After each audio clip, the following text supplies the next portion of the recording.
চোখ দিয়ে গুনাহ করতেছ ওই চোখই তোমার বিরুদ্ধে সাক্ষী দিবে। আরে ভাই হেডফোন লাগায় লাগায় গান শোনো না, ভাবছো দুনিয়ার কেউ জানে না? আল্লাহ বলেন কারো জানার দরকার নাই, যে কান দিয়ে গুনাহ করতেছ ওই কানই তো তোর বিরুদ্ধে সাক্ষী দিবে। অন্ধকার রুমে দরজা লাগায় একা একা একটা ছবি দেখতেছ ভাই, ভাবতেছ দুনিয়ার কেউ জানে না, তাই না?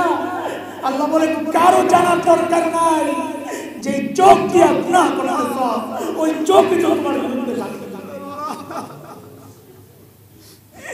বলে চোখ নষ্ট বাঁচবি না, চামড়া সাক্ষী দিবে, চামড়া চামড়া ওটারে কেমনে আলাদা করবা?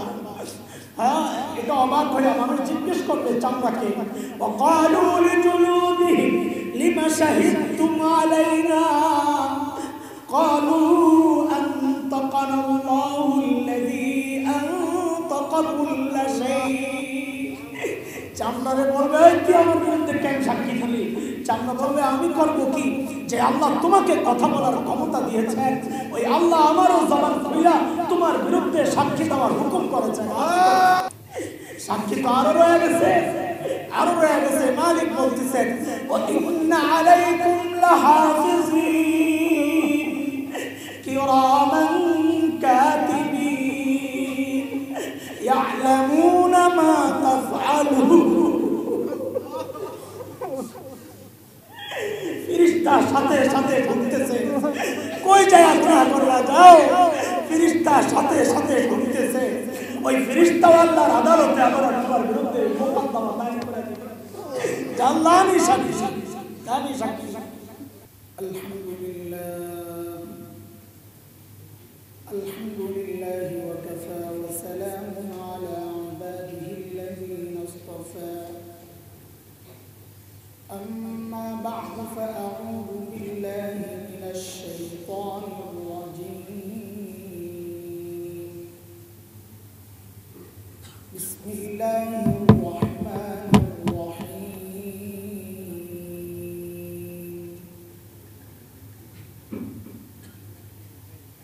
يا أيتها النفس المطمئنة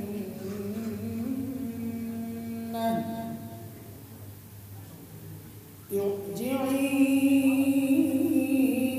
إلى ربك راضية مرضية فادخلي في عبادي وادخلي جنتي.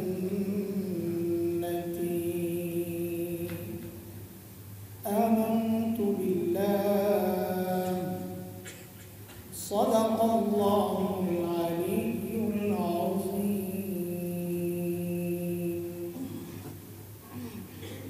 ইস্পাহানি যুব সমাজ ও এলাকাবাসী কর্তৃক আয়োজিত আজকের এই ইসলামী মজলিসে উপস্থিত হযরত উলামায়ে কেরাম, মুরব্বিয়ানে আযম, দূর দূরান্ত থেকে আগত ইসলাম প্রিয় সুধী সমাজ,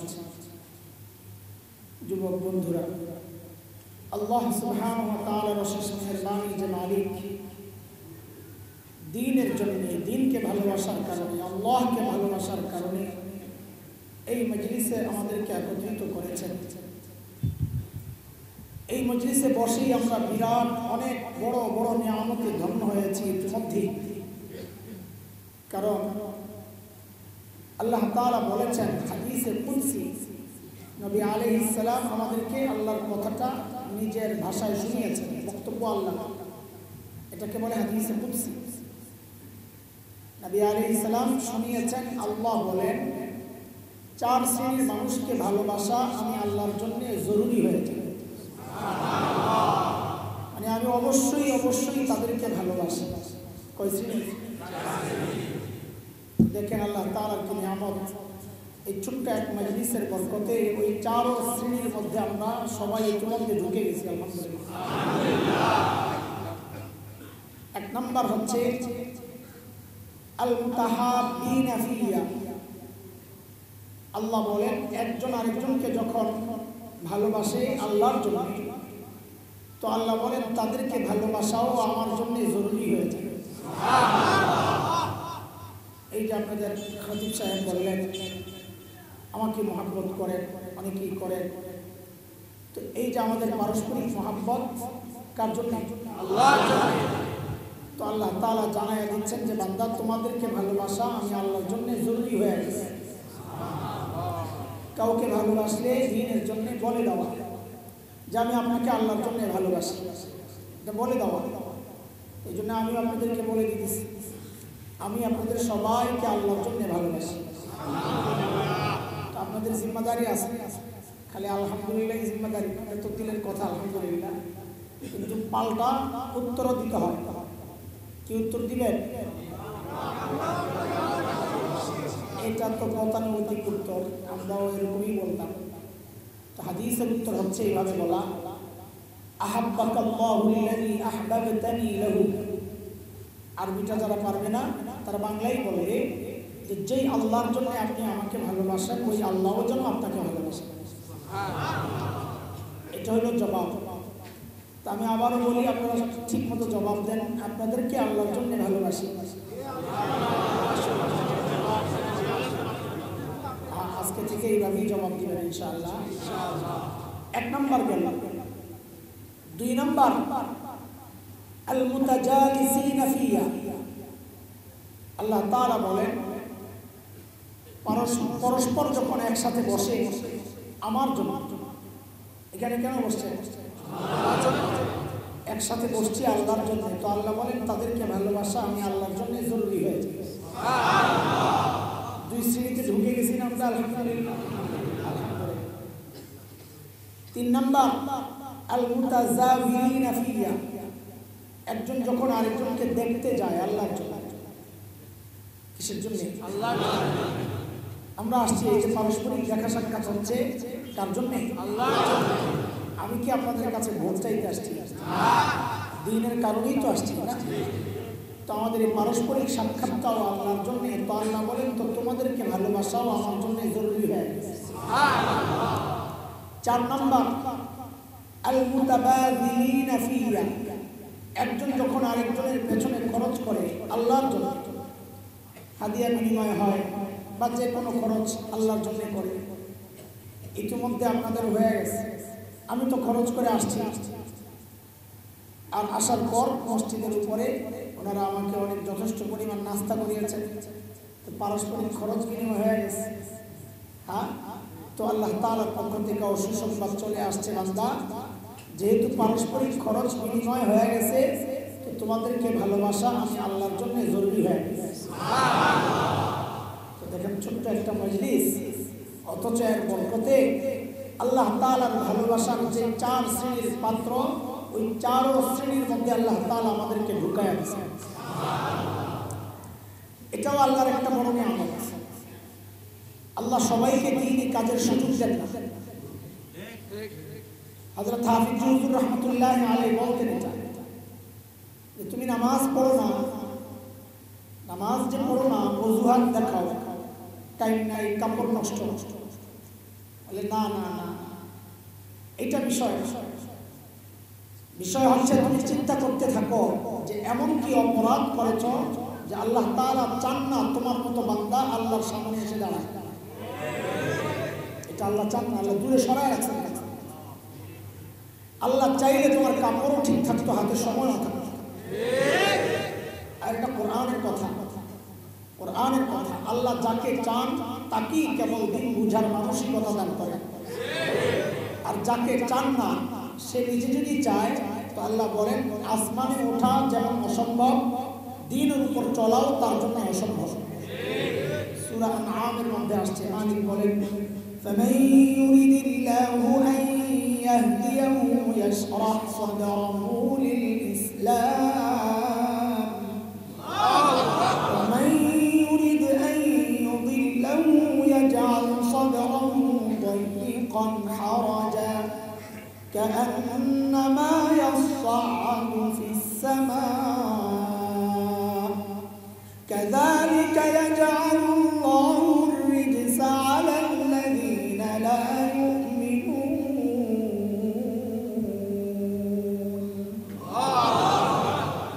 এই আয়াতের মধ্যে আল্লাহ তাআলা এই কথাগুলো বলেছেন। মুহতারাম হাজরিন, আমি সূরা আল ফজর 30 নম্বর পারার একটা সূরা, এই সূরার শেষ 3টা আয়াত তেলাওয়াত করেছি।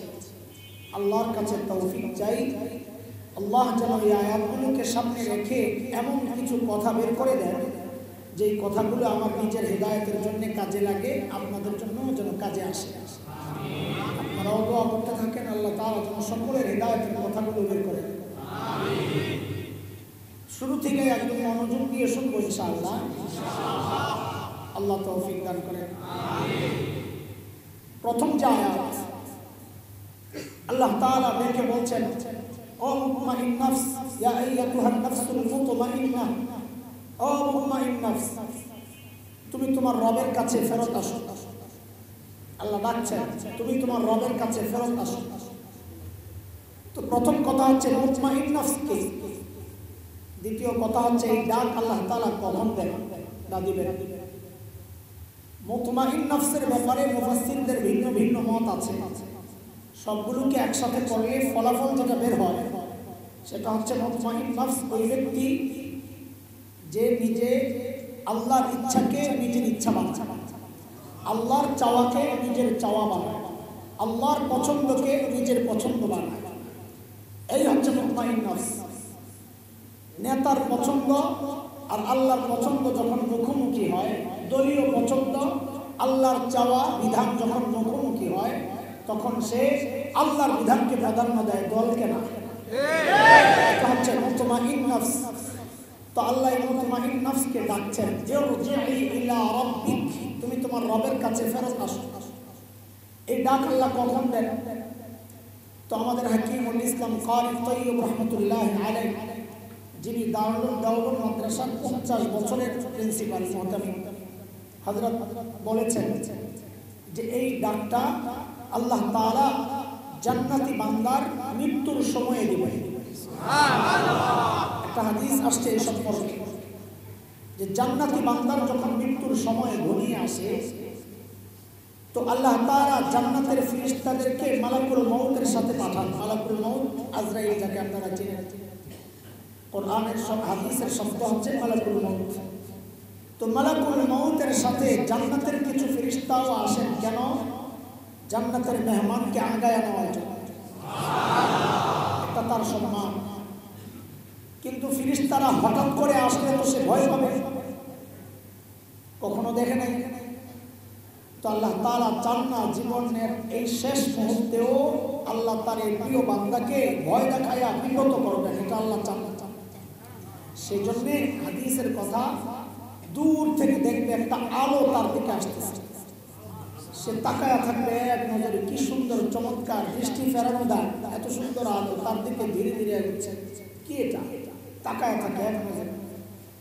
ধীরে ধীরে আলোটা তার কাছাকাছি আসে, তখন সে বুঝতে পারে যেটা মানুষের সূরতে কিছু লোক, চমৎকার চেহারা, ফেরেশতারা, তারা এসে ডাকতে থাকে। ফেরেশতারা এসে ডাকতে থাকে।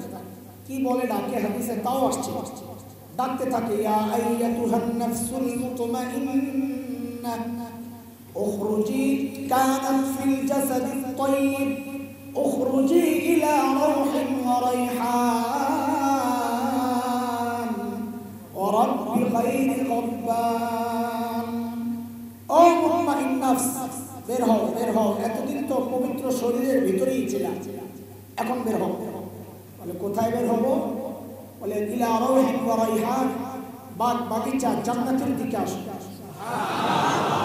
ওয়া রাব্বি খায়রি রাব্বান, তোমার ওই রবের কাছে আসো যে রব আজকের পর আর কোনোদিন তোমার উপর অসন্তুষ্ট হবে না, তার কাছে আসো।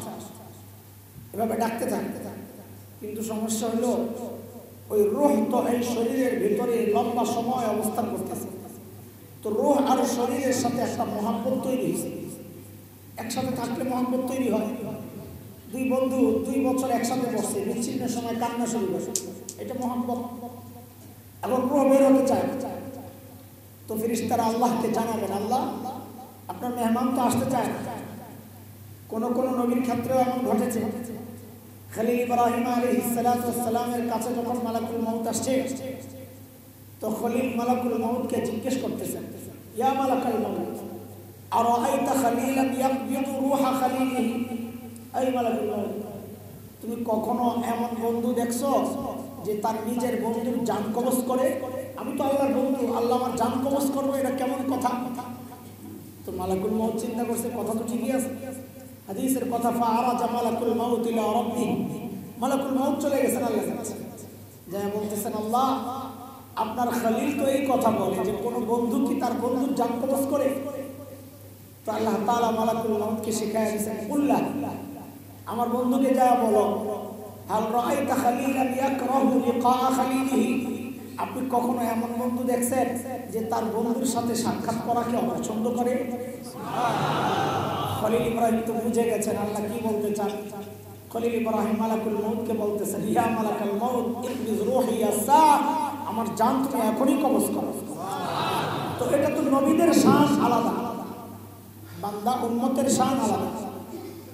তো ফেরেশতারা সাধারণ ঈমানদারদের ব্যাপারে যখন যায়া বলবে আল্লাহকে যে আল্লাহ আপনার বান্দা, আপনার বন্ধু, আপনার মেহমান তো আসতে চায় না, দুনিয়া ছাইয়া, ওই শরীর ছাইয়া, তখন আল্লাহ তাআলা ফেরেশতাদেরকে বলবেন আমার মেহমানকে তার জান্নাতের বাড়িটা একটু দেখায় দেখা।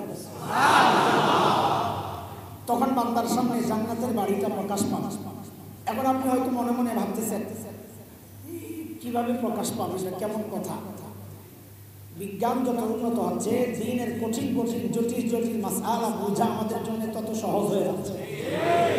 বহুদিন আগে একটা ল্যাপটপের অ্যাড দেখছিলাম, বাজারে আসছে কিনা আমার জানা নাই, সেটা দেখেছিলাম যে ল্যাপটপ অন্ধকারে অন্ধকারে ল্যাপটপ অন করে হাত দিয়ে এরকম টান দিয়ে স্ক্রিন বানায়, এখানেই লেখা হচ্ছে অন্ধকারে। তো এখানে বসে বসে লেখে শূন্যের মধ্যে লেখা হচ্ছে, হাত দিয়ে টান দিয়ে যতটুকু বানাইছে ততটুকুই স্ক্রিন। তো এখানে লেখে, এখানে ওঠে, এখানে ভিডিও অন করে, এখানে চলতেছে শূন্যের মধ্যে। আরে ভাই, তোমার মস্তিষ্ক যদি শূন্যের মধ্যে ভিডিও চালাইতে পারে, তো আল্লাহ তাআলার পক্ষে তোমার জান্নাতের বাড়িটার ভিডিওটা তোমার সামনে চালানো কি কঠিন কথা? অবাক হওয়ার কি আছে? বান্দা তো জান্নাতের বাড়ি দেখে পাগল হয়ে যাবে, আরে কি জিনিস। ঠিক ওই মুহূর্তে আল্লাহ তাআলা ডাক দিবেন, ইয়া আইয়াতুহান নাফসুল মুতমাইন্নাহ ইরজিই ইলা রাব্বিক রাদিয়াতান মারদিয়াহ ফাদখুলি ফি ইবাদি ওয়াদখুলি জান্নাতি। ও মুতমাইন নাফস, ইরজিই, ফেরত আসো। একটু খেয়াল করেন, ফেরেশতারা যখন ডেকেছিল তখন শব্দ ছিল ভিন্ন, উখরুজি, বের হও বের হও। আল্লাহ তাআলা শব্দ পাল্টাইছেন, আল্লাহ ডাকার সময় ডাকতেছেন ইরজিই, ফেরত আসো। বের হও আর ফেরত আসো, এই শব্দের মধ্যে কিন্তু পার্থক্য আছে। একজন তার নিজের ঘরে অবস্থান করতেছে, ও ভাই ঘরে আছে? আছি তো, একটু বের হন না। তার মানে সে তার জায়গায় আছে, অন্য জায়গায় আসার হুকুম করা হচ্ছে। বাচ্চারা বাইরে খেলাধুলা করতেছে, মা ডাকতেছে, এই সন্ধ্যা হয়ে গেছে, ঘরে ফেরত আয়। ঘরে না, ঘরে বের হ। ঘরের ভিতরে বের হ বলে কি বলে? ঘরে, তুই তো বাইরেই আছস, ফেরত আয়। ফেরেশতারা ডেকেছিলেন বের হ বের হ। আল্লাহ তাআলা বললেন বের হও না, ফেরত আসো। মানে তুমি তোমার আসল ঠিকানায় নাই, আসল ঠিকানা অন্য জায়গায়। তো স্বাভাবিকভাবেই প্রশ্ন আসবে, আল্লাহ কোথায় ফেরত আসবো? তো এই জন্য আগের থেকে জান্নাতের ওই বাড়ি রেডি রাখছেন আল্লাহ দেখানোর জন্য। বলে কই ফেরত আসবা? ওই যে তোমার আসল ঠিকানা দেখা যায়। তখন বান্দা অস্থির হয়ে যাবে ফেরত যাওয়ার জন্য। আল্লাহ কি বলবেন? ইরজিই, তুমি ফেরত আসো। কোথায়? ইলা রাব্বিক, তোমার রবের কাছে। কেন?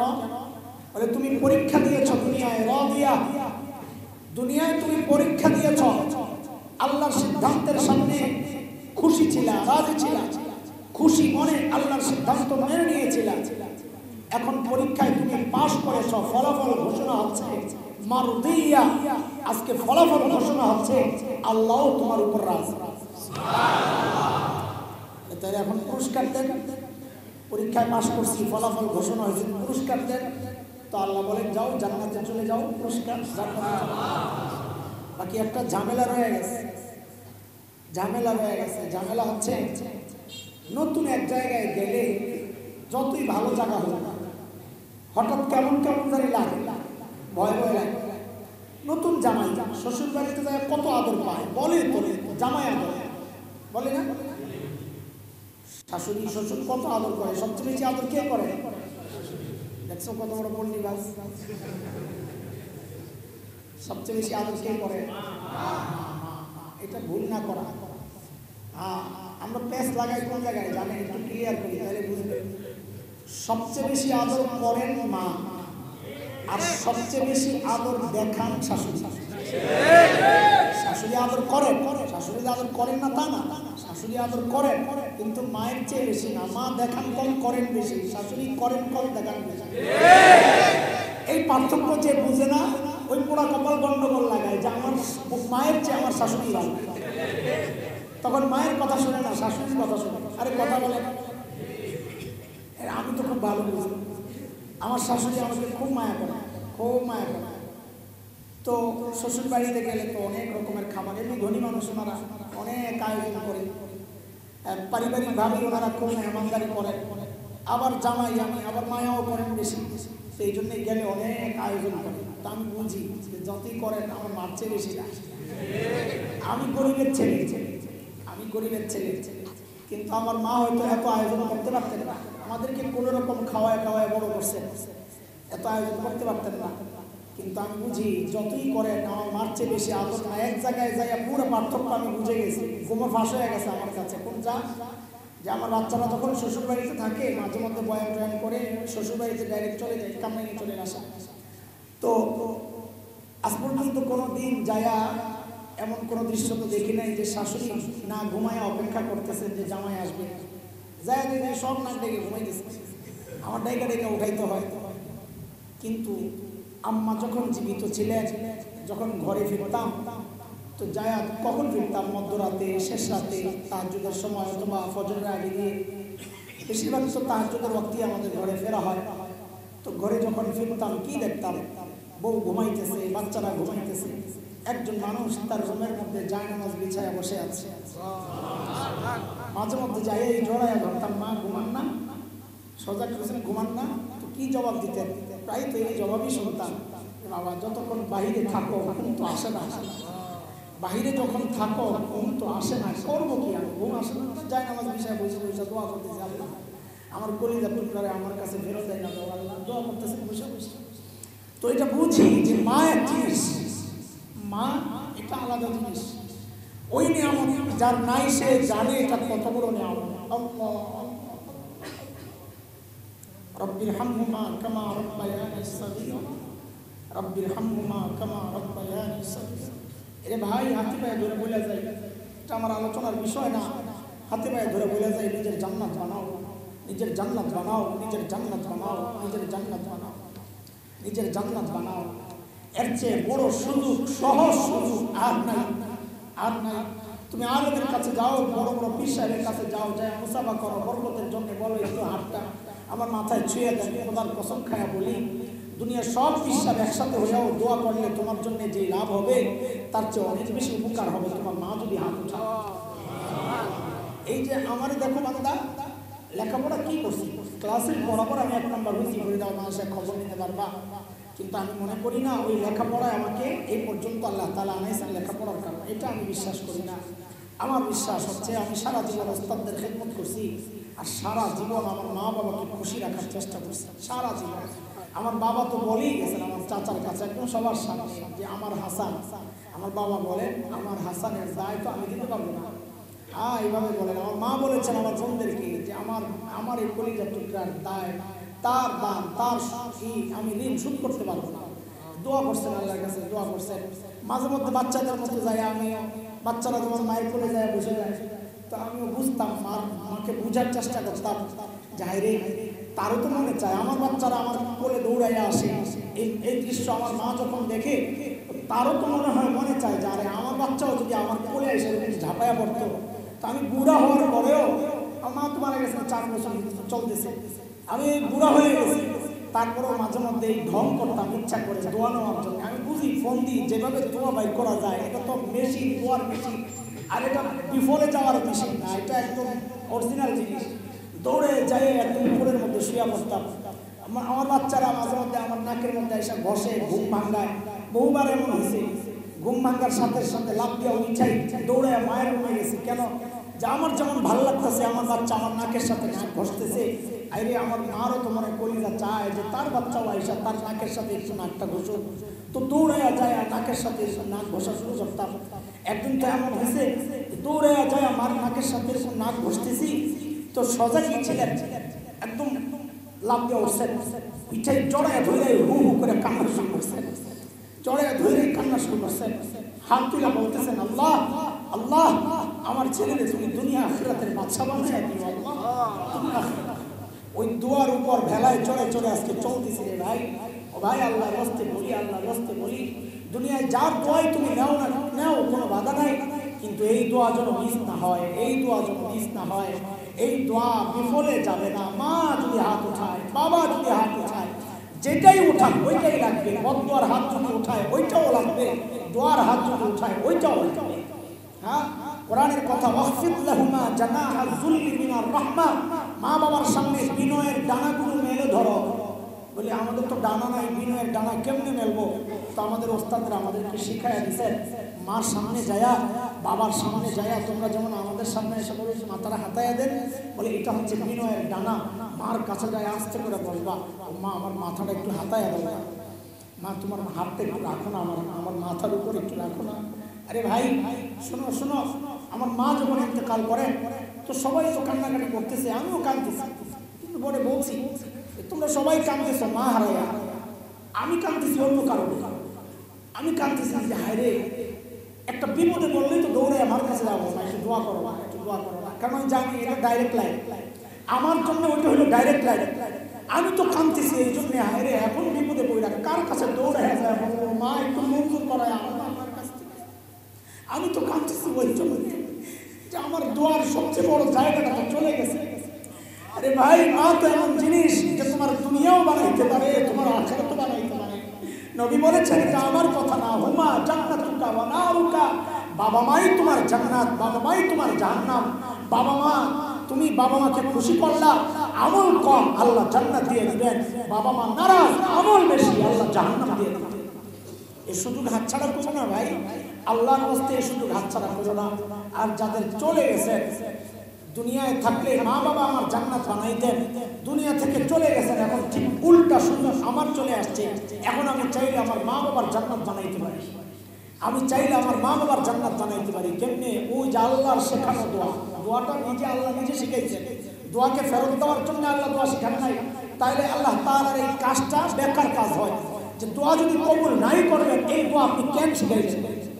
দোয়া যদি আপনি কবুল নাই করবেন মা বাবা সম্পর্কে, তো এই দোয়া আপনি কেন শিখাইলেন?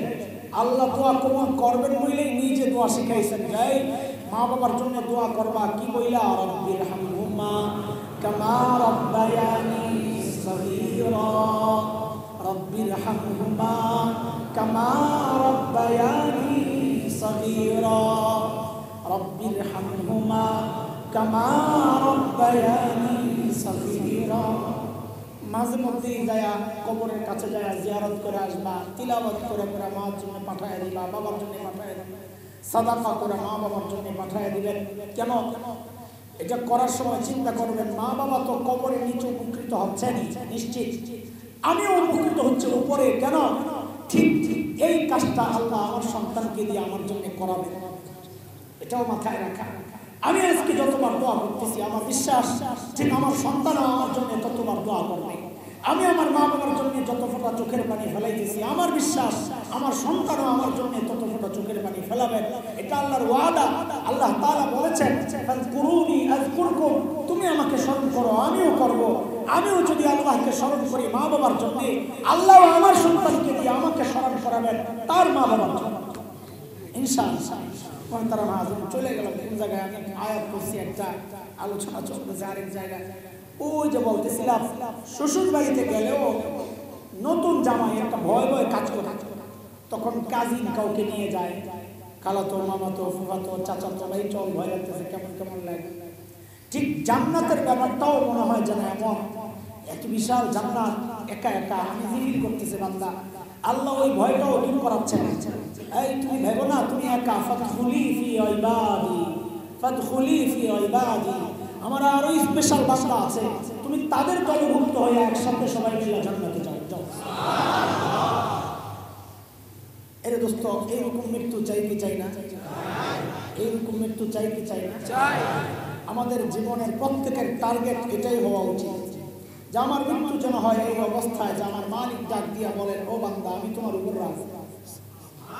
আমি নিজে একসময় দোয়া করতাম, খেয়াল করে আমি নিজে একসময় দোয়া করতাম, আল্লাহ সাজদা অবস্থায় মৃত্যু দিও, আল্লাহ কত কাঁদছি এই দোয়া করে, আল্লাহ তিলাওয়াত করা অবস্থায় মৃত্যু দিও, কাবার গিলাফ ধরে ধরে দরজা ধরে ধরে চিৎকার করে করে কাঁদছি আর বলছি, আল্লাহ তোমার ঘরের তওয়াফ করা অবস্থায় এই যে এখন যেমন দাঁড়ায় আছে এইরকম মৃত্যু দিও আল্লাহ।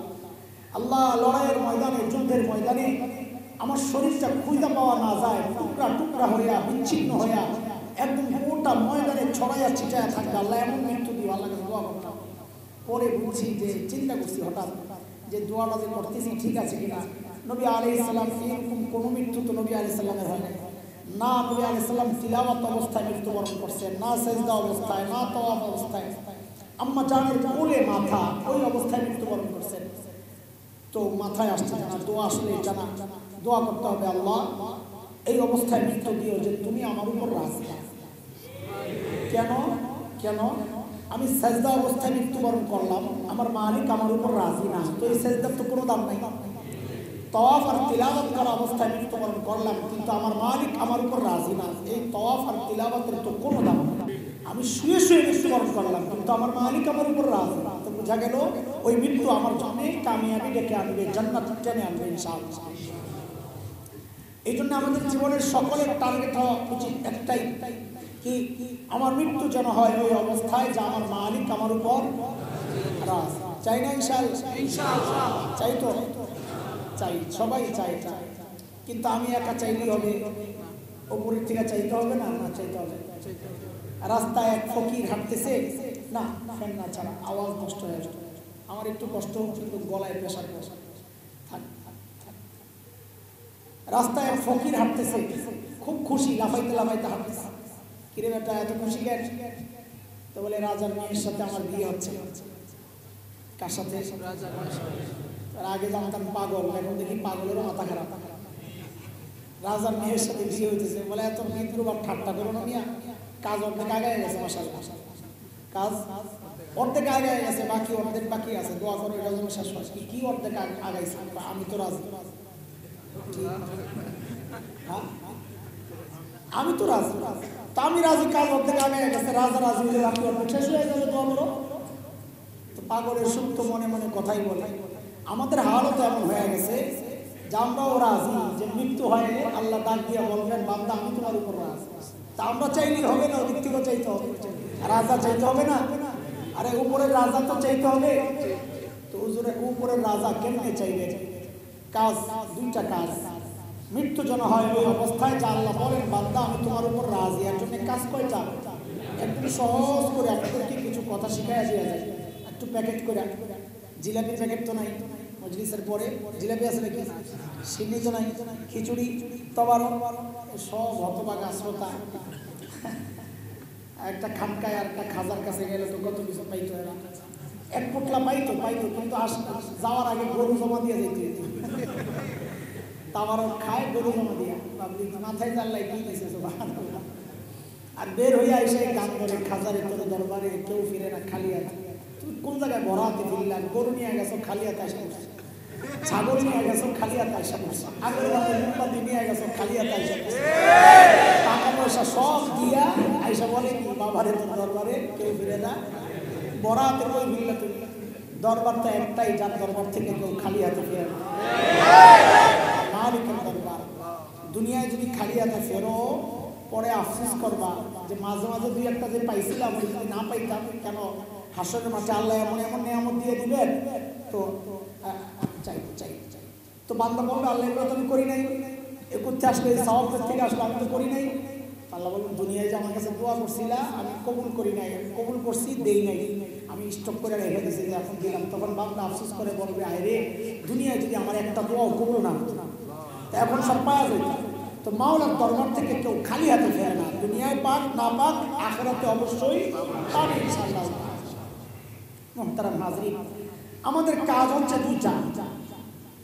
এক নম্বর হচ্ছে মালিককে রাজি করব, কি মালিককে রাজি করব। দুই নম্বর কাজ হচ্ছে মালিককে রাজি রাখবো। খালি করলে হবে না। নদীতে বিশাল মাছ ধরলাম, কিন্তু একটু পরে ছুটে গেছে, এই ধরার কোনো লাভ আছে? বরং লস। কেন? যতক্ষণ থাকবো আফসোস, খালি আমাকে পিড়া দিচ্ছে, কাজটা হয়ে গেছে। না ধরলে কষ্ট লাগতো না, ঠিক আছে না? তো আমল করলাম, আমলের মাধ্যমে মালিককে রাজি করলাম, কিন্তু রাখতে পারলাম না, ছুটে গেছে, তা আফসোস আরো বাড়ায় দিল। এই জন্যে আমার কাজ কয়টা? মালিককে রাজি করব আর মালিককে রাজি করবো কেমনে, রাখবো কেমনে, আসতেছি। আগে হেডলাইন ঠিক করে বয়ানের, আজকে বয়ানের হেডলাইন ঠিক করে দুইটা কথা হবে আজকে। এক হচ্ছে মালিককে রাজি করব, আরেক হচ্ছে মালিককে রাজি রাখবো। রাখবো কেমনে আগে শুনি, রাখবো বলে মালিককে রাজি রাখার পদ্ধতি একটাই, সেটা হচ্ছে গুনাহ ছেড়ে ছাড়তে হবে। গুনাহ ছেড়ে আল্লাহ ওয়ালাদের সাথে আমাদের পার্থক্য এই যায়, আল্লাহ ওয়ালারা আমাদের চেয়ে অনেক বেশি আমল করে। তা না, হজে গেলে খুব ডিস্টার্ব করে কিছু মানুষ। বড় বড় ওলামায়ে কেরামরা যান, তোমরা আরাম করতেছেন, তাসবিহ পড়তেছেন, তিলাওয়াত করতেছেন, তো পাবলিক খুব কি হুজুর উমরা একটাও করতে দেখলাম না, সারাদিন খালি ঘরে হয়ে থাকে, সারাদিন খালি এই গবেষণা, হুজুর কি যায়। তুমি আজকে 10% পায় না, হুজুর মাশাআল্লাহ 100 পুরো হয়েছে। উমরা ডেইলি একটা চলতেছে, এসার পরে মার্কেটে ঘুরতেছে আর বেশি দেখতেছে। ঠিক, যারা হজ করছে তারা জানে, মার্কেটে ঘুরতেছে আর নানান দৃশ্য দেখতেছে। আল্লাহ ওয়ালাদের সাথে আমাদের মৌলিক পার্থক্য এই যায়, আমলের না। আল্লাহ ওয়ালারা আমাদের চেয়ে আমল অনেক বেশি করে, তা না, আমল কম করেও আল্লাহ ওয়ালা হওয়া যায়। পার্থক্য কোথায়? আমরা আমল বেশি করলেও সাথে আবার গুনাহ করি, আল্লাহ ওয়ালারা আমল কম করলেও গুনাহ করে। একটা ছোট্ট ভাণ্ড বালতি, ছোট্ট বালতি, তলা নাই, ট্যাপ ছেড়ে দিচ্ছে ফুল স্পিডে, পানি পড়ছে তো পড়ছে, বলেন তো ভরতে কয়দিন লাগবে? ভরবে?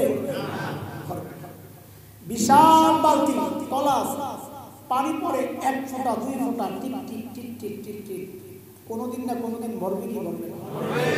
তলা।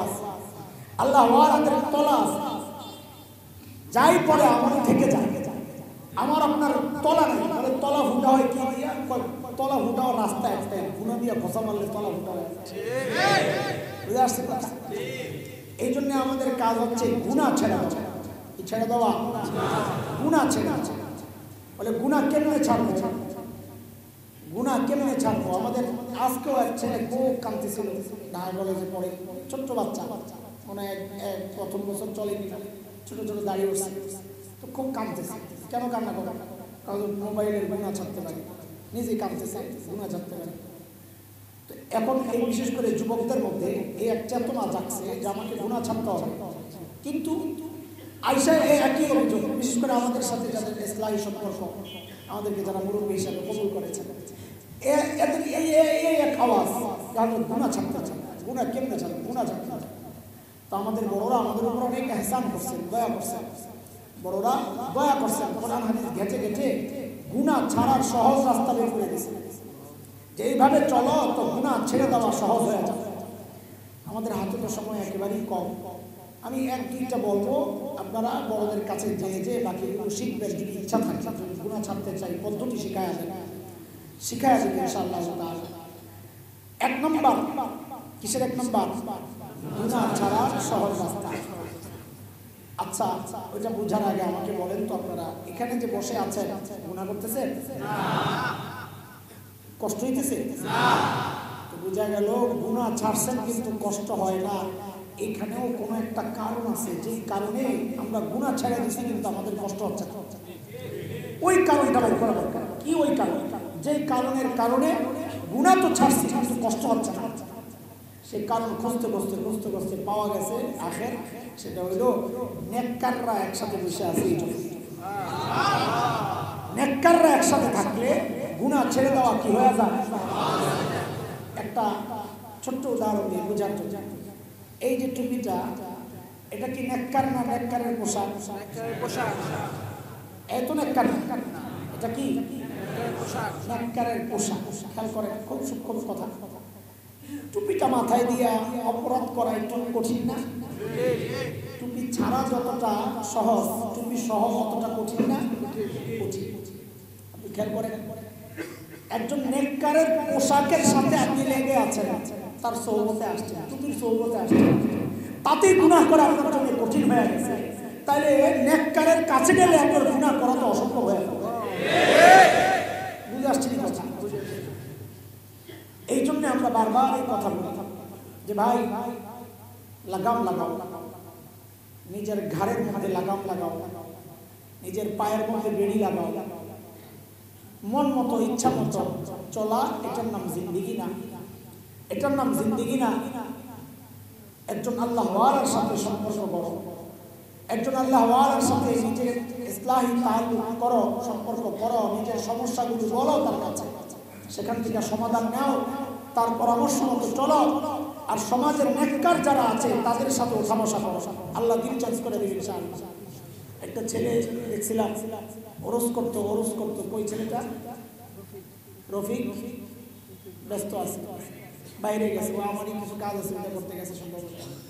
ওরস করতো, আজকে জানাই দিয়েছিল ইমাম সাহেব, ওরস করতো। তো এ বলতেছে যে আমাদের বড় ভাইদের সাথে থাইকা আল্লাহ তাআলা আমাকে সহি বুঝ দিয়েছে।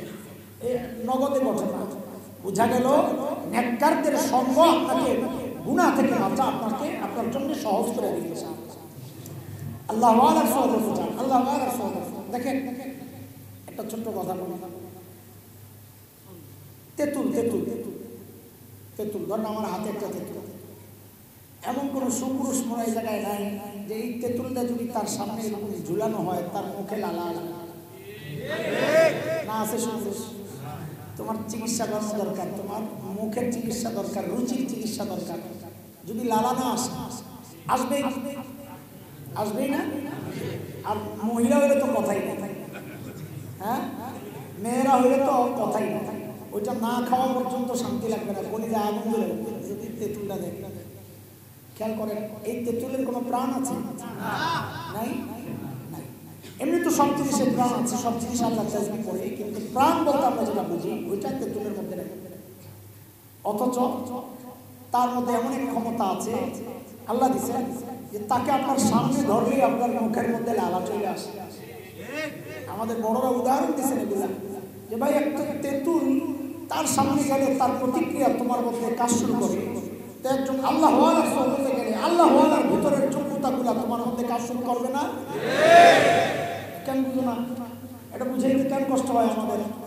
এগুলো বুঝাইতে গেলে অনেক ভাই আছে যারা এই পীর মুরব্বি, শব্দটা বলতে চাচ্ছি না, অনেকের আবার এগুলো শুনলে কেমন লাগে যে ঠিক আছে, এটা আমার মৌজু না, আমার আলোচনার বিষয় না। আমাকে এক জায়গায় যাই, টাইম যাবে পরে মূল কথা চলে যাবে। তো অনেক ভাই আছে এরকম যে পীর মুরব্বি এগুলো শুনতে পারে, আসলে সে পীর মুরব্বি বুঝে না। পীর মুরব্বি বুঝলে আর এটার বিরুদ্ধাচরণ করতো না। আবার কখনো যদি এদিকে আসা হয়, সময় হয়, তো পীর মুরব্বি নিয়ে কথা বলবো, মনে করাই দিন ইনশাআল্লাহ। আজকের এই বিষয়ে কথা বলবো। এই জন্য গুনাহ যদি ছাড়তে চাই, এক নম্বর চিকিৎসা সেটা হচ্ছে কোন আল্লাহ ওয়ালার সাথে সম্পর্ক করেন আর নেককারদের সাথে থাকেন। অপরাধীদের সাথে থাইকা গুনাহ ছাড়া এটা কঠিন হয়ে যায়, চাইলেও পারা যায় না। বন্ধুদের কারণে মানুষ গুনাহ বেশি করে, বন্ধুদের খপ্পরে পড়ে মানুষ গুনাহ বেশি করে। বিশেষ করে মেয়েরা, মেয়েদের নষ্টের পেছনে খবর নিয়ে দেখেন আরেকটা মেয়ে কাজ করছে, একা একা সে নষ্ট হয় না। এই জন্য খারাপ সংস্রব থেকে নিজেকে রক্ষা করা, কম থাকা, যত দূর না পারা যায়। জরুরতের কারণে হয়তো একসাথে হবো, কিন্তু একান্তে খারাপ লোকের সাথে একান্তে আমি থাকবো না, তাইলে তার ফান্দে আমি পড়ে যাবো। মানুষের চক্রান্ত, বাহিরে শয়তানের চক্রান্ত, নিজের নফসের চক্রান্ত, তিন শত্রু একসাথে আমার উপর হামলা করলে আমি কাবু হয়ে যাবো। এই জন্য আমার কাজ হচ্ছে আল্লাহ ওয়ালাদের কাছে বেশি বেশি সময় কাটানো, নেককারদের সাথে বেশি বেশি থাকা, একজন আল্লাহ ওয়ালার সাথে নিজের সম্পর্ক গড়া। তাইলে গুনাহ থেকে বাঁচা কি হয়ে যাবে? সহজ। এক নম্বর। দুই নম্বর, বিশেষ করে যুবক ভাইদেরকে বলি, যুবগীতি বেশি মনে হচ্ছে, আলহামদুলিল্লাহ। নামই তো যুব সমাজ, যাদের উদ্যোগে আয়োজন তাদের সংখ্যাও বেশি, আলহামদুলিল্লাহ। এটাও আমাদের জন্য বড় খুশির কথা, মুরব্বীদের জন্য এটা খুশির কথা। কোনো মজলিসে যখন বাচ্চারা থাকে, ছোট্ট বাচ্চারা, অনেক মসজিদের মধ্যে লেখা গেছে বাচ্চা আসা নিষেধ, এটা একটা কম হচ্ছে। আমি বলি একটা অসভ্য এটা, যারা মসজিদের মধ্যে নোটিশ লাগায় দেয় যে বাচ্চা আনবে না। আরে কোনো মসজিদে বাচ্চা থাকা, মজলিসের মধ্যে বাচ্চা থাকা ওই মহল্লার জন্য একটা শুভ সংকেত। সেটা হচ্ছে পরবর্তী একটা জেনারেশন তৈরি হচ্ছে যারা এই মসজিদ আবাদ করবে, এই মজলিস আবাদ করবে। এটা একটা শুভ সংকেত। এদেরকে তাড়াইয়া দিলে এরা শিখবে না। মসজিদে আদবের সাথে বসাও, কাজ হলে যেটা করা ওইটা না করে তাড়াইয়া, এটা কোনো কথা? এই কাজ করবেন না। বাচ্চারা আসলে তাদেরকে বলেন চকলেট দিবেন, খাবার দিবেন, মজা দিবেন, চুপচাপ থাকো, নামাজ পড়ো, নামাজ পড়লে মজা দিবেন, তাইলে দেখবেন সব ঠান্ডা। হ্যাঁ, মাশাআল্লাহ। এদেরকে দেখলে এদের সাথে রহমতের ফিরিস্তারা থাকে, তা আপনি কেন বঞ্চিত হন? আমাদের যাত্রাবাড়ির হযরত আল্লামা মাহমুদুল হাসান দামাত বারাকাতুহুল্লাহ আলাইহি বলেন যে কোরআনের হুকুম কুনু মা'আস সাদিকিন, নেককারদের সাথে থাকো, নেককারদের সাথে থাকো। বলে মাঝে মধ্যে বাচ্চাদের সাথেও থাকো, কারণ এদের চেয়ে নেককার তার কেউ না। যে যত বড় বুজুর্গই হোক কিছু ভুল তো থাকে, কিন্তু এই বাচ্চার তো কোনো ভুল নেই, তার চেয়ে নেককার দুনিয়ার কেউ নেই। তার সাথে থাকো বেশি বেশি, তাকে সময় দাও, সঙ্গ দাও, কাজ হবে, গুনাহ থেকে বাঁচবে ইনশাআল্লাহ। বাচ্চাদেরকে সাথে রাখলেও দেখবেন গুনাহ করা কঠিন হয়ে যায়, দেখে রাখবেন। হ্যাঁ, আল্লাহ তাআলার রহমত থাকে তাদের সাথে। যাই হোক, 2 নাম্বার, কিসের 2 নাম্বার? গুনাহ ছাড়ার সহজ রাস্তা। গুনাহ করার সময় ভাববো, ভাববো যে আমার মালিক আমাকে দেখতেছে, আমার মালিক আমাকে দেখতেছে, আমার মালিক দেখতেছে। আয় মালিক, কোরআনের কথা আল্লাহ বলেন আলাম ইয়ালামু বিআন্নাল্লাহা ইয়ারা, সে জানে না আমি তাকায় রয়েছি। কিভাবে তাকায় আছে? সূরা তুরের মধ্যে আসছে, মালিক বলেন ওয়াসবির লিহুকমি রাব্বিক ফাইন্নাকা বিআয়ুনিনা, নবী আমি একদম সরাসরি তাকায় আছি। বলে অনেক সময় তাকায় থাকলে নজর এক জায়গায়, মন আরেক জায়গায় থাকে না? আল্লাহ বলেন আমার তাকানোকে এমন ভেবো না, ওয়ালা তাহসাবান্নাল্লাহা গাফিলা আম্মা ইয়ামালুজ জালিমুন, জালিমরা যেন এমনটা না ভাবে তাদের কৃতকর্ম সম্পর্কে আমি গাফিল, এমনটা যেন না ভাবে, বরং আমি পূর্ণ মনোযোগ সহ তাকায় রয়েছি। নবীকে আল্লাহ বলেন ইন্না রাব্বাকা লাবিল মিরসাদ, আপনার রব তো ওত পেতে আছে, গুনাহগারকে যে কোনো মুহূর্তে ধরে ফেলবে। মুহতারাম হাজিরিন, আল্লাহর রাস্তায় এমনটা না ভাবি গুনাহ করার সময়, যুবক ভাই আমার, গুনাহ করার সময় এমনটা না ভাবি যে আমাকে কেউ দেখে না। আল্লাহ বলতেছে ওহুয়া মাআকুম আইনামা কুনতুম, দেখে না মানে তুমি যেখানেই থাকো আল্লাহ তোমার সাথেই তো আছে। আমি ভাবতেছি আমি গুনাহ করতেছি, কেউ জানে না। আল্লাহ বলতেছেন ওয়া ইয়ালামু খাইনাতাল আয়ুন ওয়া মা তুখফিস সুদূর, চোখ দিয়া কই তাকাইছো আমি সব জানি, ভিতরে কি পরিকল্পনা আছো, কি কল্পনা করছো আমি সব জানি। বলে আল্লাহ তো ভিতরে, আল্লাহ বলেন ভিতরের জিনিসটা ভিতরে থাকবে না, ওয়াহুসিলা মা ফিস সুদূর, ভিতরের সব কিছু বের করে কিয়ামতের মাঠে আমার সামনে সব জমা করা হবে, সব হিসাব দিতে হবে। মুহতারাম হাজিরিন, প্রিয় ভাই ও যুবক ভাইরা, গুনাহ করার সময় একবার খালি চিন্তা করো আমার মালিক তাকায় রয়েছে। একটু চিন্তা করেন, একটা ছোট্ট বাচ্চার সামনে গুনাহ করি না, লজ্জা লাগে, বাচ্চাটা তাকায় রয়েছে কি বলবি? মানুষের সামনে গুনাহ করি না, মানুষ তাকায় রয়েছে কি বলবি? আরে ভাই, মানুষ থেকে লুকায়া, মাখলুক থেকে লুকায়া যায়, তুমি গুনাহ করো। মাখলুক দেখলে বেশি থেকে বেশি দুনিয়ায় তুমি লজ্জা পাবা, তোমার দুনিয়া বরবাদ হবে। কিন্তু যেই মহান সত্তা দেখলে তোমার দুনিয়াও বরবাদ হবে, আখিরাতও বরবাদ হবে, তার দরজা জানালা সব খুলে তুমি গুনাহ করবে। মালিকের লাশ তো একটু দিলের মধ্যে রাখো, যার লজ্জায় তুমি গুনাহ ছেড়ে দিছো সে তোমাকে কি দিয়েছেন, আর যিনি দেখতেছেন যাকে লজ্জা পাচ্ছ না তিনি তোমাকে কি দিয়েছেন। গুনাহ করার সময় চিন্তা করা, আমার মালিক সরাসরি দেখেন, শুধু দেখেন না, মালিক পেছন থেকে ডাকতে থাকে। কি বলে ডাকেন এটা বোঝার আগে পেছন থেকে আরেকটা কথা বুঝে আসে, আগেও বলেছি সবচেয়ে বেশি আদর কে করে? মা। আচ্ছা মা যে এত আদর করে, মা আমার চোখ বানাইছে, নাক, কান, শরীরের কোনো অংশ কিচ্ছু বানান নাই? ভাড়াটিয়ার মতো কিছুদিন পেটে ধারণ করেছেন, লালন করেছেন জন্মের পর, তাতেই মার করে যায় এত মায়া। ও ভাই, তাইলে যে আল্লাহ আমার চোখ বানাইছেন ওই আল্লাহর কত মায়া, যে আল্লাহ আমার কান বানাইছেন ওই আল্লাহর কত মায়া, যে আল্লাহ আমার অঙ্গ প্রত্যঙ্গ বানাইছেন ওই আল্লাহর আমার জন্য কত মায়া। আমি আর তুমি যখন ভাই গুনাহ করি, আল্লাহ ঠিক এই কথাগুলো বলে বলে ডাকতে থাকে, পেছন থেকে ডাকতে থাকে। আমার ওই দিল নাই বলে আমি ওই ডাক শুনি না। কোরআনের কথা আল্লাহ কি বলে ডাকে? বান্দা যখন অপরাধ করে, মালিককে যখন ভুলে যায়, তো আল্লাহ পেছন থেকে ডাকতে থাকেন, ইয়া আইয়ুহাল ইনসান মা গাররাকা বিরাব্বিকাল কারীম।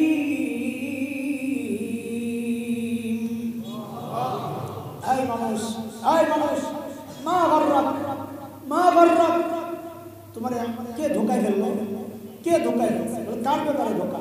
বিরাব্বিকাল কারীম, তোমার ওই কারীম রবের ব্যাপারে তোমাকে কে ধোঁকায় ফেলবে? কারীম রবের ব্যাপারে তোমাকে কে ধোঁকায় ফেলবে? আল্লাহ ডাকতে থাকে, কেন গুনাহ করতেছ? কে ধোঁকায় ফেলছে? কারীম বলা হয় ওই সত্তাকে যিনি না চাইতেই দেন, যিনি না চাইতেই দেন। এই যে চোখের নিয়ামত চেয়ে পাইছি না, না চেয়ে, কানের নিয়ামত চেয়ে পাইছি না, না চেয়ে, কোনো নিয়ামত তো আমি আল্লাহর কাছে চেয়ে পাই নাই, না চাইতেই পাইছি। কারণ আমার মালিক করিম, করিম হচ্ছে যিনি না চাইতেই দেন। আমাকে আল্লাহ না চাইতেই এই নিয়ামতগুলো দিয়েছেন। আল্লাহ তাআলা যখন বলেন মা গাররাক, এরে আমার বান্দা কে তোমাকে ধোঁকায় ফেললো ওই করিম রবের ব্যাপারে, তো স্বাভাবিক কথা আসতে পারে যে আল্লাহ করিম রব তো ওই সত্তা যিনি না চাইতেই দেন, আপনি আমাকে না চাইতে কি দিয়েছেন? তো যেন আল্লাহ তাআলা ওই প্রশ্নেরই জবাব দিচ্ছেন পরবর্তী কথাগুলো, তোমাকে না চাইতে কি দিয়েছি? আরে জালিম, নিজের চেহারাটার দিকে তুই একটু তাকাও, তুমি নিজের চেহারাটার দিকে একটু তাকাও, কি দিছি? আল্লাযী খালাকাকা ফাসাওয়াকা ফাআদালাক ফি আইয়ি সূরাতিন মা শাআ রাক্কাবাক। দেখ তোর মতো সুন্দর করে আমি কাউরে বানাই না। কি সুন্দর দুটো চোখ লাগাই গেছে, দেখ কি সুন্দর কান লাগাই গেছে, এত সুন্দর করে, এত সুন্দর বিন্যস্ত কারো মধ্যে আমি রাখি নাই। দেখ চোখটা খালি জায়গায় একটা কিছু পড়ে থাকলে ময়লা পরে পরে সাদা হয়ে যায়। আমার আপনার চোখ তো খোলা থাকে যখন ময়লা পড়ে, তো আল্লাহর কি মেহেরবানি, কি রহমত আর কি কুদরত, ময়লা পড়ার সাথে সাথে আল্লাহ একটু পানি বের করে দেন। আবার চোখের উপরে একটু ঝাড়ু লাগায় গেছে, ওই ময়লাটাকে ওই পানি দিয়ে ঝাড়ু দিয়ে দিয়ে আল্লাহ ময়লাটাকে পরিষ্কার করে আবার ফ্রেশ করে দেন। আল্লাহ বলতেছেন যেন এরে বান্দা দেখো, তুমি যখন ঘুমাও তোমার এই চোখগুলো অনিরাপদ হয়ে যায়, তুমি তো ঘুমায়া যাও, আমি আল্লাহ কি করি দেখো, তোমার খবরও নাই, কিন্তু আমি আল্লাহ কিন্তু তোমার চোখের নিরাপত্তা দেই, তুমি জানো না। আমি আস্তে করে উপর দিয়া শাটারটা আমি নিজে লাগাই দিই। বান্দা তুমি কি দেরি নাই বল, যেই চোখ দিয়ে তুই আজকে গুনাহ করতেছস, আল্লাহ যেন ডেকে ডেকে বলতেছেন যে ভাই কথাগুলো দিলের মধ্যে বসাও, গুনাহ করার সময় খালি চিন্তা করো যে এই মুহূর্তে মনে হয় আমার মালিক আমার ডাকতেছে, এই এই এই এই আব্দুর রহমান, এই এই এই আব্দুল করিম, এই জুবায়ের, এই ইব্রাহিম, এই মুসা, আয় আয় তুমি কেন গুনাহ করতেছ? বলে যে চোখটা দিয়ে গুনাহ করতেছস, যে নায়ক নায়িকার দিকে তাকায়া তাকায়া, যে গায়িকার দিকে তাকায়া তাকায়া তুই আমার নাফরমানি করতেছস, এই রে বান্দা তোর এই চোখগুলা তো ওই নায়ক নায়িকা দেয় নাই, আমি আল্লাহ দিছি। যে কান দিয়া তুই গুনাহ করতেছস গায়ক গায়িকার পক্ষে, হ্যাঁ, যে কানগুলা দিয়া তুই গান শুনতেছস, এই এই এই বান্দা ওই কানগুলা তো তোর ওই গায়ক গায়িকা দেয় নাই, এই কান তো আমি আল্লাহ তোর দিছি। ও ভাই, এইভাবে আল্লাহ ডাকতে থাকে, আল্লাহ ডাকতে থাকে। এইভাবে চিন্তা করলে দেখবেন গুনাহ ছেড়ে দেওয়া সহজ হয়ে যাবে ইনশাআল্লাহ। 3 নাম্বার, কিসের 3 নাম্বার? গুনাহ ছাড়ার সহজ রাস্তা। 1 নাম্বার তো বলেছি আল্লাহ ওয়ালাদের সঙ্গে থাকবো। 2 নাম্বার, গুনাহ করার সময় ভাববো যে আমাকে মালিক দেখতেছেন, পেছন থেকে ডাকতেছেন। 3 নাম্বার, আরে ভাই আমল যাই করি না কেন এই গুনাহগুলা নিয়ে, এগুলা নিয়ে আল্লাহর সামনে আমাকে দাঁড়াইতে হবে। এই ভয়টা ধরে মধ্যে ঢুকা, দাঁড়াইতে হবে। এই ভয় আবু বকরকে কি পাওয়া পাইছে? এই ভয়টা যে আল্লাহর সামনে দাঁড়াইতে হবে। সাইয়েদনা আবু বকর কত বড় মানুষ, কত বড় মানুষ। হযরত ওমর বলেছেন, গোটা দুনিয়ার ইমানদারদের ইমানকে এক পাল্লায় রাখলে আবু বকরের ইমানের পাল্লা ভারী হয়। নবী বলেছেন আবু বকর ফিল জান্নাহ, আবু বকর জান্নাতি। এত বড় মানুষ নবীর সাথে মৃত্যুর পর থেকে একসাথে শুয়ে রয়েছে আবু বকর। অথচ আখিরাতে আল্লাহর সামনে দাঁড়াইতে হবে, এই ভয়টা আবু বকরকে কিভাবে পাইছে? রিওয়ায়াত আসছে, হায় রে সাইয়েদনা আবু বকর দূরে নির্জনে চলে যেতেন, নির্জনে দূরে চলে যেতেন। যায়া নিজেকে ধিক্কার দিয়ে দিয়ে চিৎকার করে করে কাঁদতেন আর বলতেন, ইয়াবনা আবি কুহাফা, ইয়াবনা আবি কুহাফা, এই আবু কুহাফার ছেলে হযরত আবু বকরের বাবা আবু কুহাফা। তো নিজেকে ধিক্কার দিয়ে দিয়ে কাঁদতেন আর বলতেন, এই আবু কুহাফার ছেলে, আরে তুই মানুষ কেন হইলি? তুই কেন মানুষ হইলি? এখন তুই আল্লাহর সামনে কেমনে দাঁড়াবি? তুই কেমনে হিসাব দিবি? সাইয়েদনা আবু বকর গাছের কাছে যায় যায় কাঁদতেন, তাকায় তাকায় বলতেন, ইয়া লাইতানি কুনতু ওয়ারাকা, আরে আমি মানুষ না হইয়া যদি গাছের পাতা হইতাম, আমি মানুষ না হইয়া যদি ডালপালা হইতাম, তো আল্লাহর সামনে আমাকে দাঁড়াইতে হতো না। হাই কেন মানুষ হইলাম, হাই কেন মানুষ হইলাম, এখন আল্লাহর সামনে আমি কেমনে দাঁড়াবো, আমি কেমনে দাঁড়াবো? অথচ তাবুকের যুদ্ধে নবী আলাইহিস সালাম যখন সাহাবায়ে কেরামের কাছে চাঁদা চাইছেন, ওই চাঁদার লম্বা গল্পে আমি যাচ্ছি না, জিবরাইল আমিন আসছেন। জিবরাইল আমিন আয়েশা নবীকে বলতেছেন, ইয়া রাসূলুল্লাহ, আল্লাহ আবু বকরকে সালাম পাঠিয়েছেন। কি জিজ্ঞেস করছেন জানেন? বড় আজীব এক কথা আল্লাহ জিজ্ঞেস করছেন। জিবরাইল আমিন বলেন, ইয়া রাসূলুল্লাহ, আল্লাহ জানতে চেয়েছেন যে আল্লাহ তো আবু বকরের উপর রাজি, আল্লাহ তো আবু বকরের উপর রাজি, কিন্তু আল্লাহ জানতে চেয়েছেন আবু বকর যে এত কষ্ট করলো, এত মুসিবতে যে আছে, আবু বকর আল্লাহর উপর রাজি না। আল্লাহ জানতে চেয়েছেন আবু বকর আল্লাহর উপর রাজি কিনা।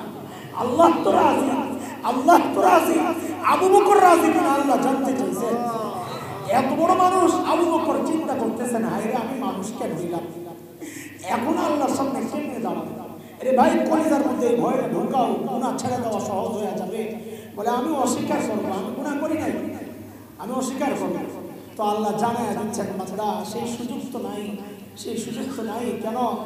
বলে অস্বীকার করার তো পথ নাই, কারণ আমি তো তোমার সাথে সিসি ক্যামেরা ফিট করে রাখছি, আমি তো তোমার সাথে সিসি ক্যামেরা ফিট করে রাখছি, সাক্ষী ফিট করে রাখছি।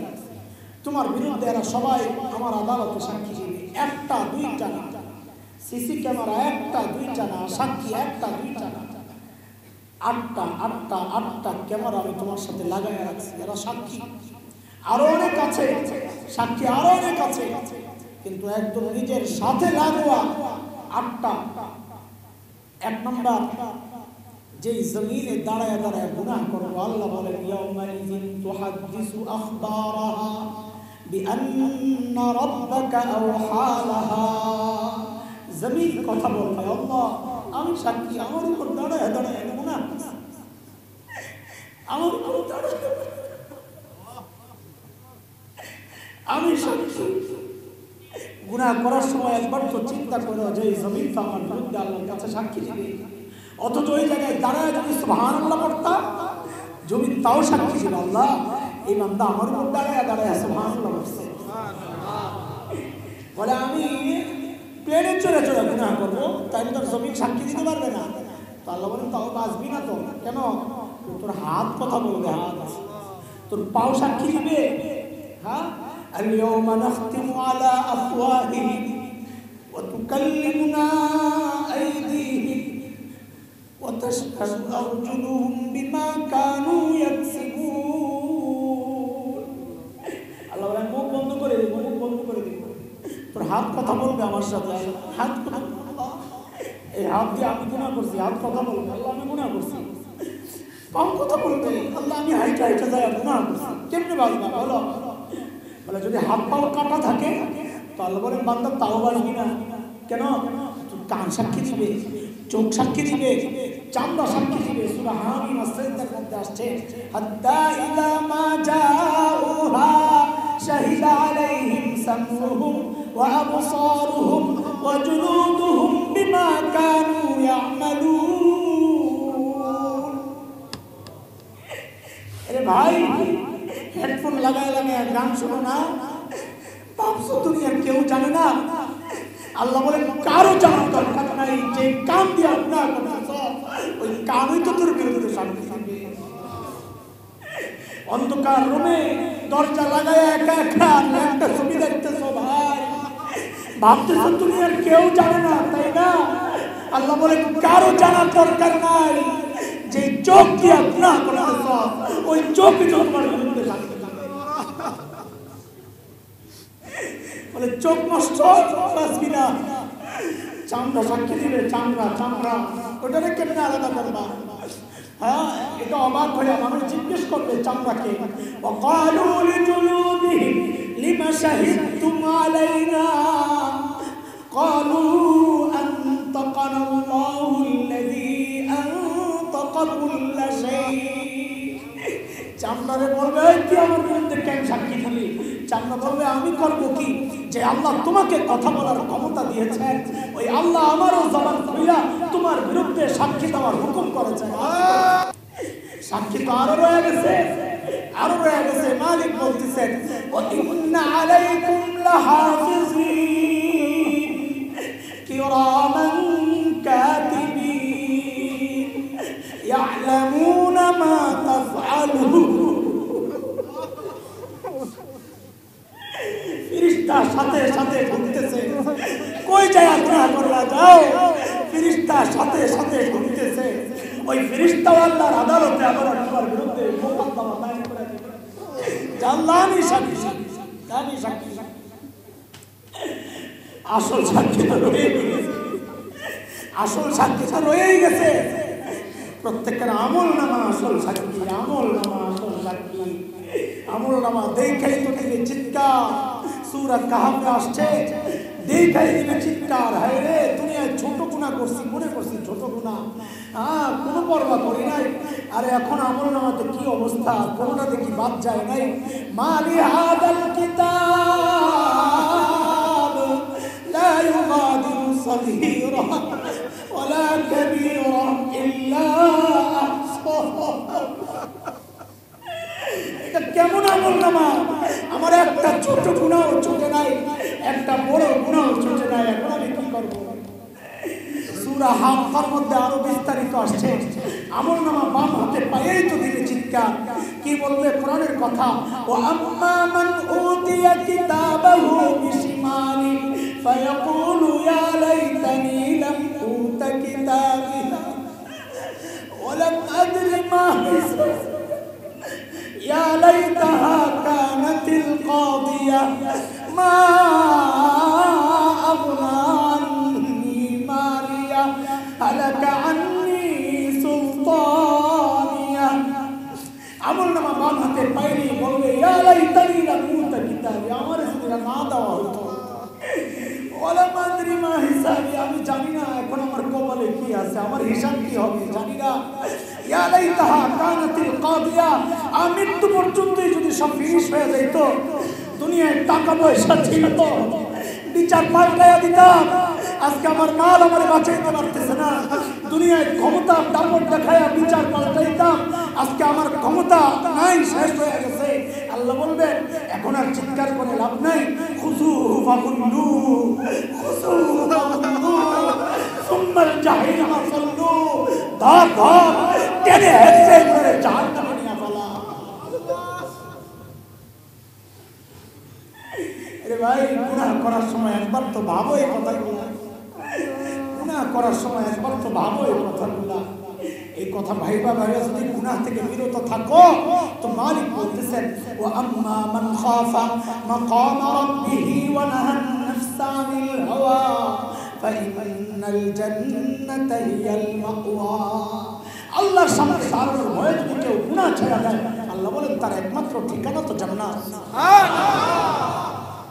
আল্লাহ তাআলা আমাদেরকে গুনাহমুক্ত জীবন দান করেন আমিন মালিককে রাজি রাখবো কেমনে রাখবো গুনাহ ছেড়ে দিয়ে বলেন দুইটা কথা না এক নম্বর হচ্ছে মালিককে রাজি রাখবো রাখার পদ্ধতি একটাই কি গুনাহ ছেড়ে দিব তাইলেই মালিক রাজি থাকবেন ইনশাআল্লাহ দুই নম্বর আজকের আমল মালিককে রাজি করবো রাখবো তো একটা গেল দ্বিতীয় আমল কি মালিক মালিককে রাজি করব। কেমনে করব? অনেক, এগুলোর শেষ নাই। যত আমল আছে সব আমলই মালিককে রাজি করার পদ্ধতি। তবে আমরা একটা আমল শিখাই আসবো, ওইটার সাথে মিল রেখা। সেটা হচ্ছে মালিককে রাজি করব হচ্ছে গুনাহগুলা রাখবো না। গুনাহ যা করছি আগে তো ওয়াদা করলাম গুনাহ করব না, এখন হচ্ছে অতীতে যা করছি এগুলা রাখবো না। বলি, একটা হইলো গুনাহ করব না, আরেকটা হইলো গুনাহ রাখবো না। গুনাহ করব না তো মালিককে রাজি রাখা যাবে, গুনাহ রাখবো না তো মালিককে রাজি করা যাবে। বুঝে আসছে না কথা? গুনাহ রাখবো না, বলে গুনাহ রাখবো না কিভাবে? বলে গুনাহ ধুয়ে ফেলবে। গুনাহ ধুয়ে ফেলবে। কেমনে ধুইব? খলিল ইব্রাহিম আলাইহিস সালামকে আল্লাহ বলেছেন আপনার কলবটা একটু ধুয়ে ফেলেন। তো খলিল বলেছেন আল্লাহ ওখানে তো পানি ঢুকানো যায় না। তো আল্লাহ জানাইয়া দিয়েছেন খলিল ওই দুনিয়ার পানি দিয়ে কলব ধোয়া যায় না, এইটা হলো চোখের পানি দিয়ে ধুতে হয়। হ্যাঁ, এটা অনেক বড় নিয়ামত। চোখের পানি তো অনেক বড় নিয়ামত। এই নিয়ামত হাতছাড়া হয়ে যায় কিছু আমলের কারণে। সেটা হচ্ছে বেশি হাসলে এই নিয়ামত আল্লাহ উঠায় আনেন, বেশি কথা বললে এই নিয়ামত আল্লাহ উঠায় আনেন। হ্যাঁ, বেশি খাইলেও এই নিয়ামত নষ্ট হয়ে যায়, বেশি ঘুমাইলেও এই নিয়ামত নষ্ট হয়ে যায়। হ্যাঁ, গুনাহ করলেও এই নিয়ামত নষ্ট হয়ে যায়। এই জন্য এই নিয়ামত হাসিলের চেষ্টা করব। এতিমের মাথায় হাত বুলাবো। এক ব্যক্তি আয়েশা নবীকে বলেছেন শাকা রাসূলুল্লাহ সাল্লাল্লাহু আলাইহি ওয়াসাল্লাম কাসওয়াতা কলবি, ইন্না রাজুলান শাকা ইলা রাসূলিল্লাহ সাল্লাল্লাহু আলাইহি ওয়াসাল্লাম কাসওয়াতা কলবি। এক ব্যক্তি আয়েশা নবীর কাছে অভিযোগ করছেন, ইয়া রাসূলুল্লাহ আমার দিল বড় শক্ত। তো নবী তাকে চিকিৎসা দিয়েছেন দুইটা, ইমসাহ রাসাল ইয়াতীম ওয়া আত'ইমিল মাসাকিন। এক চিকিৎসা হচ্ছে এতিমের মাথায় হাত বুলাও, আর এক হচ্ছে গরিবকে খাওয়াও, তো দিল নরম হয়ে যাবে। তো দিল নরম হওয়ার এগুলো পদ্ধতি, জিকির করব, তিলাওয়াত করব, ইস্তেগফার করব, দিল নরম হয়ে যাবে। কথা কম বলবো, জরুরত ছাড়া কাজ করবো না, কোনো কাজ জরুরত ছাড়া করবো না। একটু আগে ধমক দিচ্ছে একটা, বসে বসে ছবি দিচ্ছে। আরে ভাই, আলেমদের ইখতিলাফ জায়েজ না জায়েজ সেটা আলেমদের ব্যাপার, কিন্তু জরুরত ছাড়া করলে এই হিসাবটা আল্লাহর কাছে দেওয়া লাগবে যে এই কাজটা কেন করছো। ধরলাম জায়েজ, কথার কথা, আমি ফতোয়া দিব না, ধৈর্য নিলাম জায়েজ, কিন্তু আল্লাহ তো জিজ্ঞেস করবেন যে এই জায়েজটা তুমি কেন করছো। জায়েজ তো ধরলাম, এই জায়েজটা কেন করছো, কোন কারণ? কারণ দেখাইতে পারবা? ফেসবুকে পোস্ট দেওয়ার জন্য, পরে লাইক পাবো, এই জন্য তো পিটা শুরু হয়ে যাবে সাথে সাথে। লাইক পাওয়ার জন্য আজের কাজ, লা হাওলা ওয়ালা কুওয়াতা ইল্লা বিল্লাহিল আলিয়্যিল আযীম। অযথা কোনো কাজ করবে না ইনশাআল্লাহ, প্রয়োজন ছাড়া কোনো কাজ করবে না, প্রয়োজন ছাড়া কোনো কাজ করবে না। সময়কে কাজে লাগে, পরে আফসোস করা লাগবে, পরে আফসোস করা লাগবে, হাই সময় কেন কাজে লাগাই গেলাম, আফসোস। এই জন্য নবী বলেছেন, হ্যাঁ, হায়াতের কদর করো, ইকতারিম খামসান ক্বাবলা খামস হায়াতাকা ক্বাবলা মাউতিক। মরার আগে আগে জীবনের মূল্য দাও, কারণ এই জীবন অনেক দাম। এখানে একবার সুবহানাল্লাহ বললা আর জান্নাতের সাথে সাথে কাজ লেগে গেছে। চিন্তা করা যায় জীবনের কত দাম। এক মুহূর্ত আমি জান্নাত বানাই দিয়েছি বসে বসে, কত দাম এই জীবনের। জীবনের মূল্য দেন, জীবনের মূল্য বুঝেন, বুঝে মূল্য দেন। তো গুনাহ মাফ করাইতে হবে, নিরাশ না হই, নিরাশ না হই। কেন? কারণ বড় আজিব এক মালিক পেয়েছি আমরা, আমাদের একজন বড় আজিব মালিক আছে। আমি দোয়ার মধ্যে বলি, আল্লাহ গুনাহ নিয়ে তো আসতে লজ্জা লাগে, ভরসা একটাই, যার গোলামি করি তার নাম তো গফফার। বলে গফফার কাকে বলে? বলে গফফার কাকে বলে? দুনিয়ার মানুষ তো অপরাধীকে তালাশ করে, হুজুরকে নিয়ে আসলে নিয়ে আসো, নিয়ে আসো। দুনিয়ার মানুষ তো অপরাধীকে তালাশ করে শাস্তি দেওয়ার জন্য, তাই না? এদিকে তাকান, দুনিয়ার মানুষ অপরাধীকে খোঁজে কিসের জন্য? শাস্তি দেওয়ার জন্য। আর আমি আপনি এমন এক মালিক পাইছি যে মালিক অপরাধীদেরকে খোঁজে মাফ করার জন্য। মালিক অপরাধীদেরকে খোঁজেন, প্রত্যেক দিন শেষ রাতে দুনিয়ার আকাশে চলে আসেন, হাদিসের কথা, এসে ডাকতে থাকেন, আলা আমি মুস্তাগফির ফাগফির আলা, আছো কেউ আমার কাছে ক্ষমা চাইবা, আমি আসছি তোমাকে ক্ষমা করার জন্য। কত মাফ করবে? এই ছোট্ট কথা বলে শেষ করতেছি। শয়তান যখন আল্লাহকে চ্যালেঞ্জ করেছিল, আল্লাহ আমি আপনার বান্দারে গোমরাহ করতেই থাকবো, করতেই থাকবো, করতেই থাকবো। সূরা আরাফ আয়াত 16, ক্বালা ফাবিমা আগওয়াইতানি লাআকুদান্না লাহুম সিরাতাকাল মুস্তাকিম। তো আল্লাহর জবাবের শব্দ এগুলা না, ঢংটা এমন। আল্লাহ শয়তানকে বলে, তোর কি বললি রে? আপনার বান্দারে আমি গোমরাহ করতেই থাকবো, করতেই থাকবো, করতেই থাকবো। তো আল্লাহর জবাবের ঢংটা এমন, তোর হুমকি আর ধমকি কি শেষ? বলে হ্যাঁ শেষ। বলে তোরটা যদি শেষ হয় তো এবার আমারটা শোন। বলে বলেন। বলে আমিও আমার বান্দাকে মাফ করতেই থাকবো, করতেই থাকবো। তুই কি করবি কর যায়, তুই কি করবি কর যায়, আমি আমার বান্দারে মাফ করতেই থাকবো, করতেই থাকবো, করতেই থাকবো। এই সুযোগ দুনিয়ার কেউ দিবে তোমাকে? কেউ দিবে না। হাজারবার গুনাহ করলে আল্লাহ বলেন বান্দা তুই ফেরত আয়, যত করবি। দুনিয়ার কম্পিউটারে অল ডিলিট অপশন আছে, তাই না? এক টিপ দিয়া 100 বছরের সব কাজ মুছা যায়, তাই না? এক লোক বসে বসে 100 বছর যা লেখছে অল ডিলিটে টিপ দিয়া সব ডিলিট করা যায়? তো তোমার কম্পিউটারে যদি এত শক্তি থাকে, মালিকের কি শক্তি আছে কম? মালিক চাইলে আমার গুনার ফাইলের মধ্যে অল ডিলিট একটা টিপ দিয়া 80 বছরের গুনাহ একবারে মাফ করে দেবে। শুধু তাই না, মালিক মাফ করলে গুনাহ তো সাফ হয়। মালিকের পক্ষ থেকে স্পেশাল বোনাস, বলে যেই কয়টা গুনাহ সাফ হইছে ঠিক ওই কয়টা নেকিও মালিক ঢুকায়। শুধু হাতছাড়া করবো না ইনশাআল্লাহ। আজকের মজলিস থেকে দুই জিনিস পাইলাম, এক হইল গুনাহ করবো না, দুই গুনাহ রাখবো না।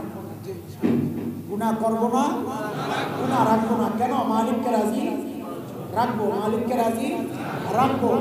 কেন? যেন মৃত্যুর সময় মালিক ডাক দিয়া বলেন ইয়া আইয়াতুহান নাফসুল মুতমাইন্না ইরজিই ইলা রাব্বিক রাদিয়াতান মারদিয়া ফাদখুলি ফি ইবাদি ওয়াদখুলি জান্নাতি। মৃত্যুর সময় যেন মালিক ডাক দিয়া বলেন বান্দারে দুনিয়ায় তুই আমার উপর রাজি ছিলি, আজকে আমিও তোর উপর রাজি, যা আমার স্পেশাল বান্দাদের দলভুক্ত হইয়া জান্নাতে ঢুকে যা। আল্লাহ তাআলা আমাদের জীবনকে ওইভাবে সাজানোর তৌফিক দান করেন, আমিন।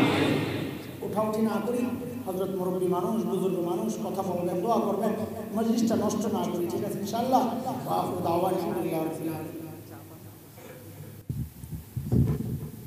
কোরআনের কথা এটা, এই শেষ কথা যেটা বললাম, আমার কথার পিছনে সবগুলোই দলিল আছে, সময় কম এর জন্য দেই নাই। কোরআনের কথা আল্লাহ বলতেছেন ইল্লা মান তাবা ওয়া আমানা ওয়া আমিলা আমালান সালিহা ফাউলাইক ইউবাদদিলুল্লাহু সাইয়্যাতিহিম হাসানাত ওয়া কানা আল্লাহু গফুরার রহিমা। আল্লাহ বলেন বান্দা তুই তওবা করস, ঠিক হয়ে যাস, নেক আমল শুরু করস, তা আমি আমার গফুর গুণ দিয়া তোর গুনাহ তো মাফ করবই। আমার আরেকটা স্পেশাল গুণ আছে, আমি রহিম, রহিম গুণ দিয়া যে কয়টা গুনাহ করছিলি ওই কয়টা গুনাহ সরাইয়া ওই কয়টা ঠিক নেকি আমি ঢুকায়। এই জন্য দোস্ত মুহতারাম, যাই করি না কেন, যাই করি না কেন, নিজেকে মালিকের কাছে পরিষ্কার করে রাখবো ইনশাআল্লাহ। আল্লাহ তাআলা সেই তৌফিক দান করেন, আমিন। কুয়াকাটা মিডিয়া সেন্টার ইসলামিক বিনোদনের বিশ্বস্ত সঙ্গী। হক্কানি আলেমদের নিত্য নতুন ভিডিও পেতে আমাদের চ্যানেলটি সাবস্ক্রাইব করুন।